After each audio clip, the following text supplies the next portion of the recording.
So literally what you guys just saw in that intro was the new Hush store that just opened up today, and they did a soft launch with these shoes and a whole bunch of other different shoes in there. Now with that being said, that store is humongous, guys. That store is really big, a lot bigger than the old store. So I can't wait to see what new products and what new brands will be in that store. But let's get into this video. What's up everybody, whydavis here, back with another review. So I'm showing you guys the Air Force One Blackout Terror Squad.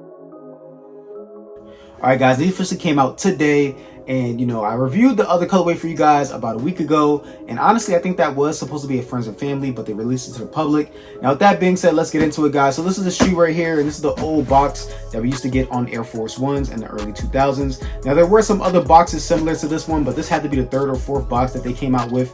It was some boxes earlier than this that was a lot more slimmer and things like that, but this is the shoe right here, guys. Now if you don't know the story about the Air Force One Terror Squad Blackout, I'm about to go over it again, but let's look at the box first. So on the front of the box here, it does say size 9. The retail on this is 150. The one we don't get is just retail on the top of the box, and at the top here is just in orange and brown, and we see the swoosh right there. I'll open up the top of the box here. We do get a stamp on the inside of the box, and if you guys look at the tissue paper, we have the detailed stars on it, similar to how we see on the front of the shoe. And if you guys look a little bit lower on the middle, somewhat in the middle of the shoe right here, says established 1982, and then we have a darker few stars right there, as you guys can see, and that's when the Air Force One did officially come out.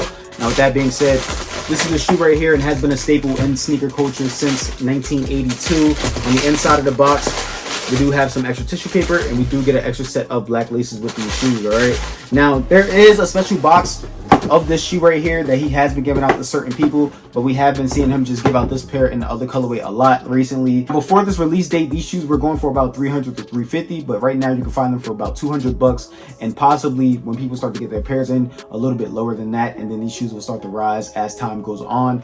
But you know, in my opinion, back in the day before there was social media, Instagram and things like that, you know, the only way to see stars, celebrities, and what they were wearing on their feet was in music videos, BET Awards, or MTV Cribs. And one of the best moments that I remember of Fat Joe is when he took us into his crib and he was licking his shoes and showing us his super stacked, you know, collection. I remember him being on there, Mayor, just a lot of people that has a lot of, you know, credibility in the sneaker game. And it's just crazy to see him, you know, having his own shoe and his own store now named Up NYC. And if you guys didn't also know, you know, they used to call these Uptowns. So I don't know if that influenced him to make that name Up NYC. But anyway, let's get into it, guys. So this is the shoe right here. What do you guys think about this shoe right here? It's a copper drop for you guys. Let me know in the comments box below. Now, once again, this shoe is referencing the Blackout. And in 2003, it was the biggest blackout that I have ever seen, and one of the biggest blackouts in the United States.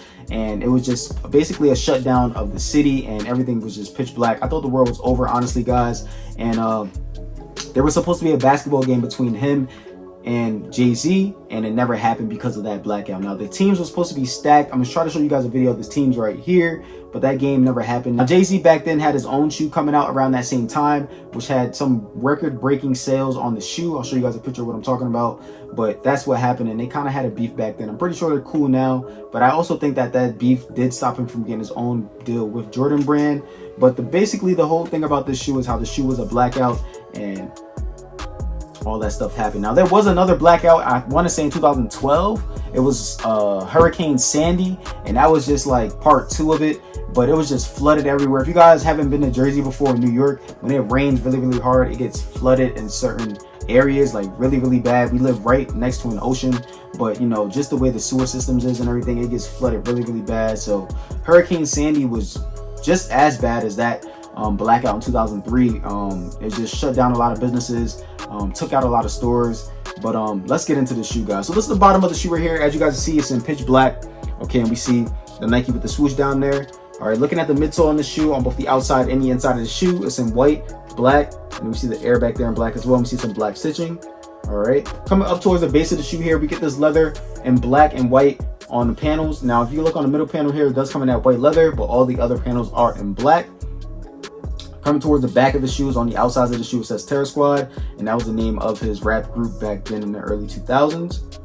Okay, inside of the shoe here, I do see a little bit of glue stains and stitching errors on my pair, but what can you do about these things, man? These shoes are made in the masses, you know what I mean? But you cannot see these things from far away, but only up close and personal if you are really IDing the shoe. But this is it on the inside of the shoe as well. Let me know what you guys think about these. A copper drop once again. Looking at the toe box on this shoe here, it is white. I'm pushed down on this material. These will crease up pretty easily on you. I have a crease piece code of whydavis if you guys want to use some crease piece protection. They recently restocked on their website, so you guys may want to check that out. Looking at the mudguard here, we get some black, some white stitching. You see the very detailed stars creeping up from the bottom of the shoe. Now, once again, we do get an extra set of black laces on these shoes, but they come standard with the white laces. And as you guys can see on the right shoe right here, I have it tied up how we used to tie our shoes back when I was in high school, when you used to wear a lot of baggy pants. And to keep them from dragging and whatnot, I used to wear a rubber band on the back. We're folding up the pants and basically just tying them in with the laces. So that's why they are tied like this. I will show you guys a cleaner version of what this looks like. I know I did mine kind of sloppy for the video, but I will show you guys a cleaner version right here. But this is what it looks like, guys. Pretty dope in my opinion. If you guys look on the bottom of the laces right here, we have this old emblem which says Air Force 182. Now, when I was growing up, there was a different emblem like this. It was like white and grayish kind of, and then they moved on to what we see today.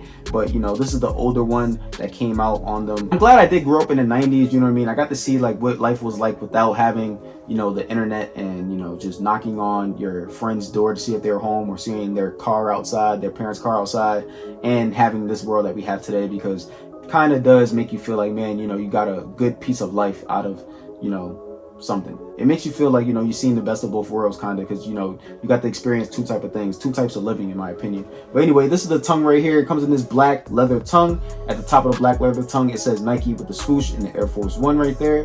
On the inside of the tongue right here, this tells us where the shoe is from and everything like that. You do get some shoe trees in these and cardboard. All right, taking out the actual insole of the shoe here. It is in white, like a white rug. If you guys can see that, it says Nike Air on it, and we get the sizing logo emblem sticker on top of the actual logo. Back of the insole, it just says the sizing, and you see the glue marks on it. Okay, underneath that, it is white, some yellow stitching, black stitching, and white stitching. I'll show you guys that real fast. The production dates on this is 01/04/23 to 02/02/23. Give you guys a quick look at that real fast.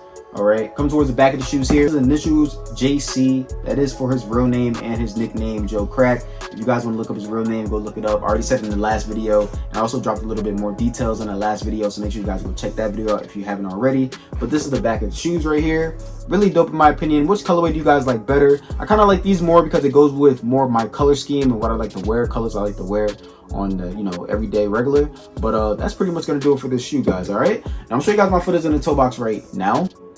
Okay, guys, so this is what they look like on feet. Pretty clean in my opinion. Now I'm a true size 9. I'm gonna get 9.5 on my shoes, but when it comes to Air Jordan 1 lows, Air Forces, and Nike Dunk lows, I like to go true to size because they tend to run a little bit big. Now, with that being said, I did go true to size on these. If you guys, you know, have a wider foot or need a little bit of extra space, you should be good going true to size. You could possibly even go down half a size if you want a snug fit, but I feel like going true to size is the way to go on Air Forces. Now, with that being said, I'm gonna show you guys my foot is in the toe box right here. So I'm working around, but if you guys cannot tell, my big toe is right here, and I do have a little bit of space in the front of the toe box. All right, now I like to wear my shoes unlaced, like you guys can see on the left right here, and I do have a little bit of slippage on here. This shoe does have leather on the back here, so it's not as much room as, you know, the mesh material does take out, so it is a little bit more looser, but they feel a lot more comfortable on feet, I will say. And this is how I used to tie my shoes back in the day. I used to wear like very oversized baggy pants, and I would tie the pants in between the laces just so they won't hang and things like that. Also put a rubber band on the back of them. But this is how I used to wear it, so I just want to show you guys, you know, this style just in case you guys have never seen it before. But I'm gonna show you guys these like some different pants options right now. Okay, guys, hope you guys like this video. Make sure you guys like, comment, subscribe, show your boy some love, and stay tuned.